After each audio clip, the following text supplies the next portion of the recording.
महाराष्ट्र लोकांचे मत, लोकांचा विश्वास, आमची बातमी।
श्रीमती अनिता थोरात सरांचे आणि मॅडमचे स्वागत करते। धन्यवाद।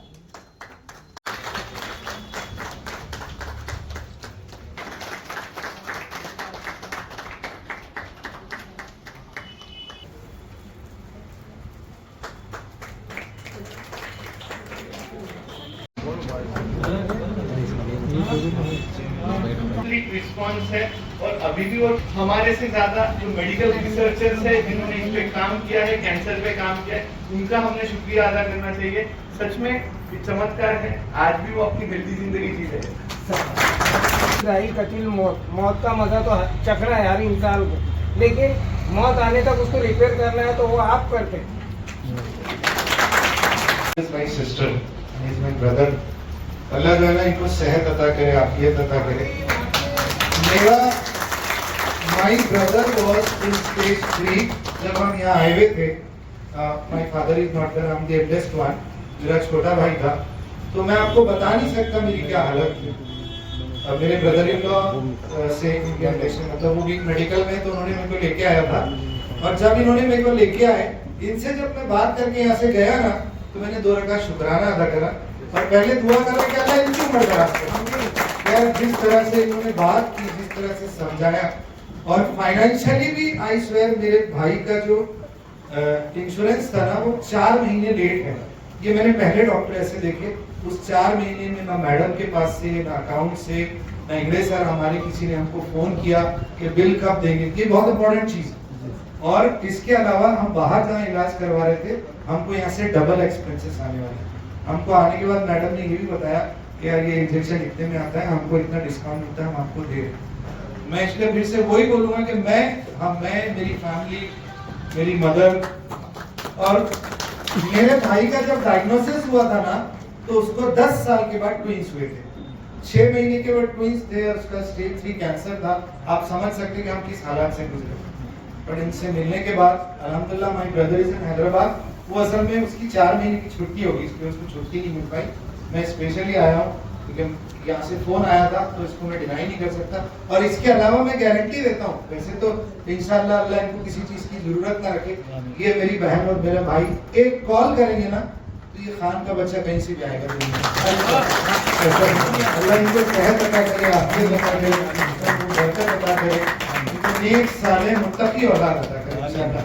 मैं मतलब मेरा भाई जिस हालत में आया था ना, तो उसका जो लिम्फोमा का जो ग्लैंड था वो कुछ 2-4 है ना मिलीमीटर का होता है, वो 10 सेंटीमीटर का था। अगर फट जाता तो हमारे पास कुछ नहीं बचता। आई स्वेयर अल्लाह के बाद जो है इनके एफर्ट्स हैं, अल्लाह इनको बेहतरीन नजारा अता करे, मैं और कुछ नहीं कर सकता ऐसा। और मेंटली के ऐसा लगता है यू आर एट होम। और दूसरा एक चीज होती है, जो गार्डियन होता है, जैसे घर का जो गार्डियन होता है, इस हॉस्पिटल के गार्डियन है, इनके जो वाइफ्स हैं आपको पूरे स्टाफ में मिलेंगे। मतलब हम यहाँ आने के बाद हमने ऐसा पहला दवाखाना देखा, ना कोई हॉस्पिटल का बंदा कुछ गिफ्ट मांगता है, ना वो झाड़ू देने के बाद खड़े रह के कोई चीज। हमें ये क्या होता है कि जिस तरह से ये लोग मेंटेन करते हैं, जिस तरह से इनके पेरेंट्स का इनके साथ वाइफ्स है, एक्चुअली ये खानदानी चीज होती है। हमारे पास बोलते हैं कि शराफत वो खानदानी है। तो अल्हम्दुलिल्लाह what I have seen, I am very much Multani यांनी पुढे आले त्यांनी पण मला मिळालं नसतं वाचिलं, मला डॉक्टर करायची सुद्धा दिली नव्हती. मला त्याचे उपकार झाले नाही, माझ्या मुलीला पळत होते, तिने सगळ्यांनी वाचलं मला. मेरा प्रणाम।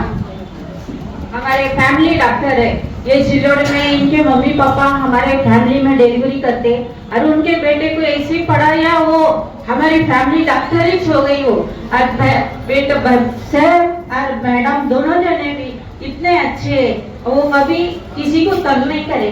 और हमारे पास बाहर छोटे बच्चे, उनके साथ मैं खेलना चाह रही हूँ, रो मत बोले आपको ऐसे।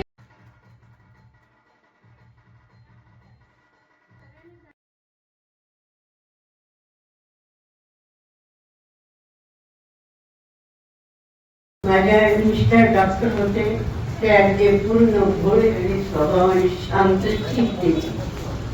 आज एवढा मी संकटातून किंवा गरिबीतून काढून आज हे सुवर्ण संधी साधलेली आहे. तरी परमेश्वराच्या कृपेने सर्वांनी नित्य आणि नेमाने वागा, सत्य चाला. जेवढे तुम्ही सत्य चालता तेवढे तुमचं भाग्य थोर. आणि ज्ञानेश्वर महाराजांनी म्हणलेलं आहे, देव देतो आहे, छप्पर फाडके देतो आहे. त्याकरता आपण सर्वांनी इमानदारीने आणि सज्जतेने सौजन्याने काम करावे, ही आपणास नम्र विनंती. कुठेही काही कमी पडणार नाही. माझ्याकडून सप्रेम नमस्कार. आज आपण इथे 3 गोष्टींसाठी जमलेलो आहोत. पहिली गोष्ट म्हणजे सर्वायव्हर्स आहेत त्यांच्या सत्कारासाठी. आपल्या समाजात कॅन्सर बद्दल खूप न्यूनगंडाची भावना आहे. कॅन्सर बद्दलची ती न्यूनगंडाची भावना निघून जावी आणि जे आपले कॅन्सर सर्वायव्हर्स आहेत त्यांच्या मनात एक कॉन्फिडन्स निर्माण व्हावा. त्यांना आपण एवढं मोठं युद्ध जिंकलंय त्याबद्दल त्याचा सत्कार करावा, यासाठी आपण आज इथे जमलो. आणि दुसरी गोष्ट की कर्नावट कॅन्सर हॉस्पिटलला आज 1 वर्ष पूर्ण होतं. 1 वर्ष यानंतर अनेक वर्धापन दिवस येतील, पण जो पहिला वर्धापन दिवस असतो तो सर्वात महत्वाचा असतो. बाळ कसं आहे, सुदृढ आहे का, पुढे वाढ कशी होणार, हे पहिल्या वाढदिवसाला. त्याच्यामुळे पहिल्या वाढदिवसाचं जे महत्व आहे ते पुढल्या वर्धापन दिवसाला तेवढं नसतं. आणि तिसरी गोष्ट, आमच्यावर आपण दाखवलेला जो विश्वास आहे आणि आमच्या स्टाफने आम्हाला जी केलेली सपोर्ट आहे, 1 वर्षभर जो आपण आमच्या ट्रीटमेंटवर विश्वास दाखवला, त्याबद्दल आम्ही आज कृतज्ञता व्यक्त करण्याचा दिवस आहे. आणि आमचा जो स्टाफ आहे तो रोजच बोलणे खातो, लागावले जातो त्यांच्यावर, त्यांच्याबद्दलही कृतज्ञता दाखवण्याचा आजचा हा दिवस आहे. एवढे बोलून मी आपले 2 शब्द संपवतो आणि आमच्या पुढच्या वाटचालीसाठी आशीर्वाद मागतो. जय हिंद. अली खान है। मेरे भाई को स्टेज 3 कैंसर था। हम बॉम्बे गए, उसके बाद बैंगलोर गए, उसके रिपोर्ट्स हमने इंग्लैंड भी भेजे, बट हमको कुछ सेटिस्फैक्टरी समझ नहीं आ रहा था। एंड में हमारे पास एक रिजल्ट आया था कि उसको 5 दिन का केमो देना है, जिसकी वजह से हम काफी परेशान थे। फिर मेरे ब्रदर इन लॉ की मेडिकल एजेंसी है, उनके थ्रू हम कर्नावत हॉस्पिटल में आए। यहाँ आने के बाद उन्होंने जो हमको सजेशन बताया और जिस तरह का ट्रीटमेंट बताया, वो ट्रीटमेंट बहुत ही सेटिस्फैक्टरी रहा। 6 महीने मेरे भाई का ट्रीटमेंट चला यहाँ पर और 6 महीने के अंदर अभी जो रिपोर्ट आई वो 100% प्योर है। मेरा भाई सॉफ्टवेयर इंजीनियर है, वो 6 महीने से वर्क फ्रॉम होम पे था और अभी माशाल्लाह वो जाकर वापस उसकी जॉब ज्वाइन कर चुका है और उसका अभी जो करंट हमने पेट स्कैन करवाया उसमें कोई भी ट्रेसेस नहीं है। और यहाँ पे जो ट्रीटमेंट है वो दूसरे जो हॉस्पिटल है उनके मुकाबले में यहाँ पे फीस भी काफी कम है। हॉस्पिटल बहुत कोऑपरेटिव है। इसके अलावा आपको किसी किस्म की यहाँ पर जैसे जो एक मेडिकल फील्ड में होता है लोगों को डराया जाता है, ऐसे हो जाएगा वैसे हो जाएगा, फिर बिल बनवाए जाते हैं, ऐसा कुछ भी नहीं है। मैं बहुत शुक्रगुजार हूँ डॉक्टर खुशबू कर्नावट का और उनके हस्बैंड का और स्टाफ का कि उनके इस ट्रीटमेंट की वजह से और उनकी कोशिशों की वजह से मेरा भाई 100% क्लियर, 101% वो ऑफिस उसके बेंगलोर में जाके as a software engineer job join कर चुका हूँ। मैं बहुत बहुत शुक्रिया। नमस्कार सर्वांना, माझं नाव श्रद्धा प्रशांत चांडगे आहे।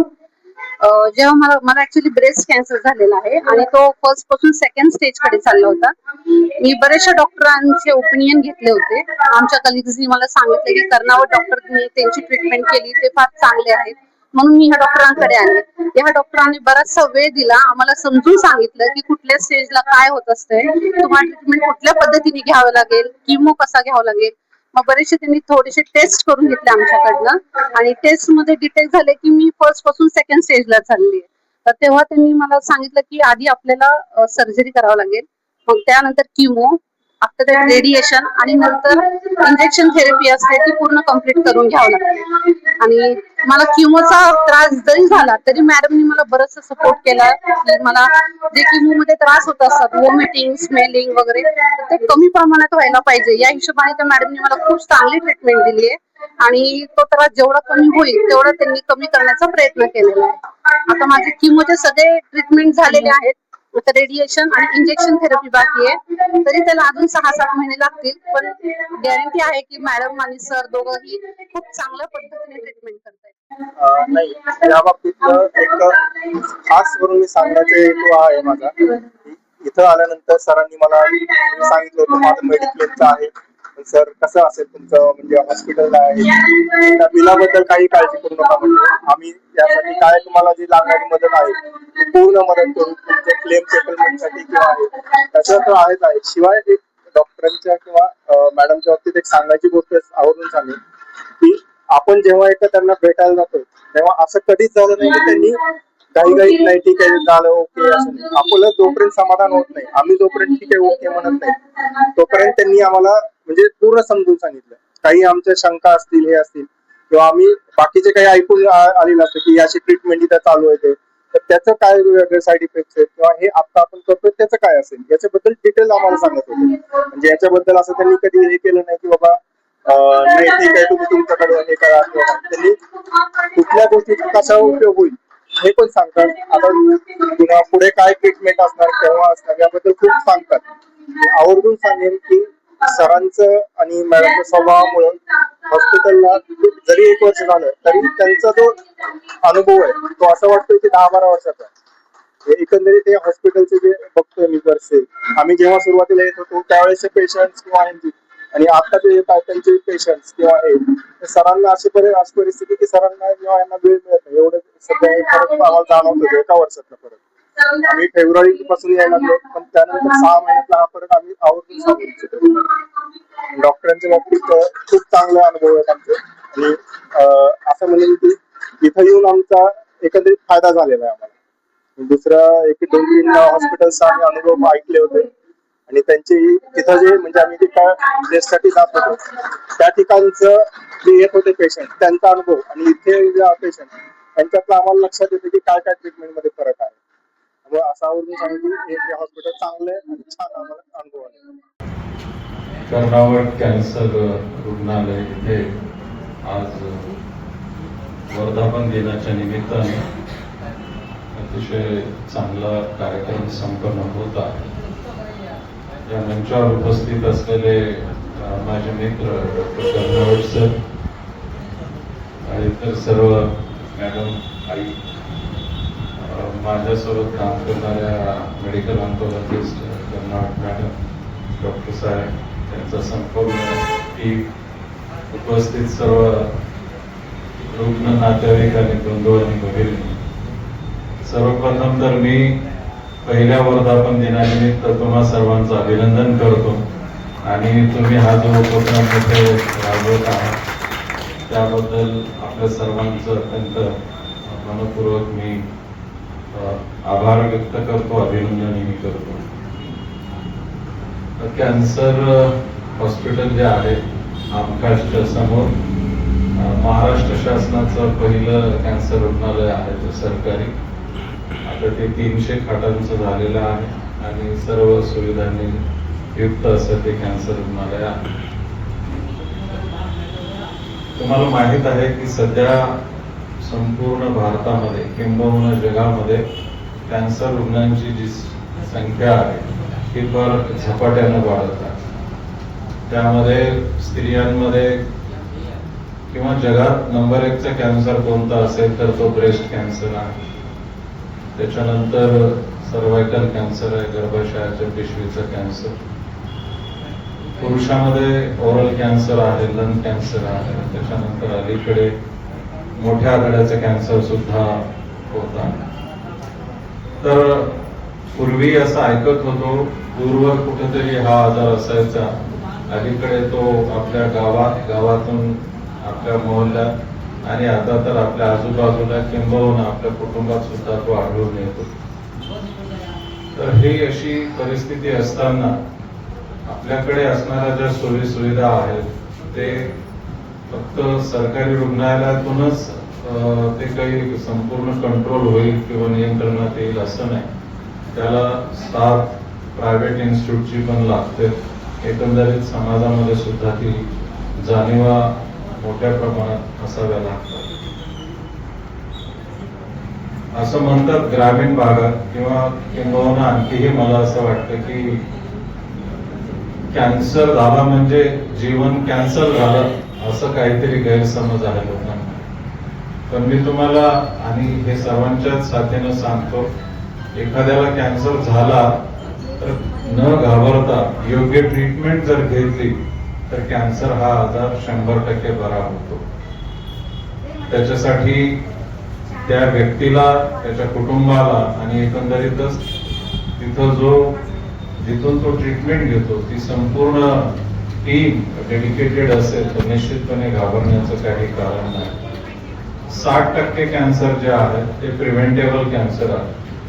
60%, ज्यामध्ये अर्ली डिटेक्शन जर आपण स्क्रीनिंग कॅम्प्सच्या माध्यमातून करू शकलो आणि कोणताही कॅन्सर जर पहिल्या स्टेजमध्ये, तत्पूर्वीच्या स्टेजमध्ये जर आपल्याला त्याचं ओळख झाली, निदान करता आलं तर निश्चितपणे आपण ह्या आजारापासून दूर राहू शकतो. मी थोडं जास्त यासाठी बोलतोय. उपस्थित मान्यवर आणि कॅन्सरच्या लढ्यामध्ये युद्धात जिंकणारे आमचे सर्व पेशंट, गायकवाड सरांनी इतकं सुंदर मनोगत व्यक्त केलं आणि तुम्हाला सर्वांना मार्गदर्शन केलं तर त्याच्या पुढे आता मी जास्त काही बोलणं चुकीचं ठरेल. पण जसं सीमारेषेवरती युद्ध करणारे आपलं संरक्षण करतात त्याप्रमाणे तुम्ही पण तुमच्या अवयवाच्या विरुद्ध चाललेल्या लढ्यात जे तुम्ही युद्ध करता त्याच्याबरोबर स्वतःशी युद्ध, त्यामध्ये तुम्ही सक्सेसफुल व्हावं म्हणून तुम्हाला डॉक्टरांची साथ मिळते. डॉक्टरांबरोबर इतर कर्मचारी, त्यांना मदत करणाऱ्या सर्वांची मदत मिळते आणि त्यातून तुम्ही जिंकता आहात. त्या तुमच्या योद्ध्याच्या भूमिकेला माझा मानाचा मुजरा. एवढं बोलून मी माझे भाषण सांगते. बघितलेलं सुद्धा नव्हतं, तेव्हापासून त्यांचं नाव आमच्या घरामध्ये घेतलं जातं. माझं जॉब म्हणजे माझे पप्पा आणि आज माझे पप्पा ते म्हणजे फक्त मॅडम आणि सरांमुळेच आहेत. त्याच्यामुळे माझे वडील नेहमी मॅडमचं नाव घेतात. त्याबद्दल मी सरांची आणि मॅडमची खूप खूप ऋणी आहे. आपल्या सर्वांचे लाडके व आदरणीय आनंद सर आणि सर्व म्हणजे खूप खूप अशा आपल्या सुंदर असलेल्या खुशबू मॅडम यांना सगळ्यात पहिले मी वर्धापन दिनाच्या शुभेच्छा देते. नंतर फुलांनी फुलांचे मन आज पहा जपले अशा मंगल प्रसंगी आभार मानते आपले. प्रथम सर्वांना माझा नमस्कार. एखादे वाक्य लिहिताना जसं पूर्णविराम दिला जातो तसं वाक्य अपूर्ण राहतं, त्याचप्रमाणे एखाद्या कार्यक्रमाला पूर्णविराम म्हणजे सर्वांचेच आभार. सर्वप्रथम आभार मानते आपले, जिथे की आपले मोठे आभार सिल्लोडचे आपले मॅम, मोठे विनय सर आणि मेन म्हणजे आपले खुशबू मॅम, ज्यांच्या राजकुमारी आहेत, आपले मोठे सर आणि आपल्या मोठ्या मॅडम यांना खूप खूप अभिनंदन.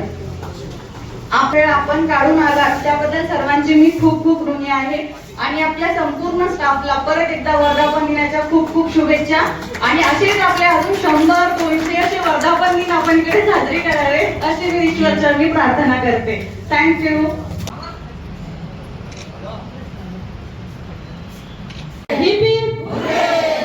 थँक्यू.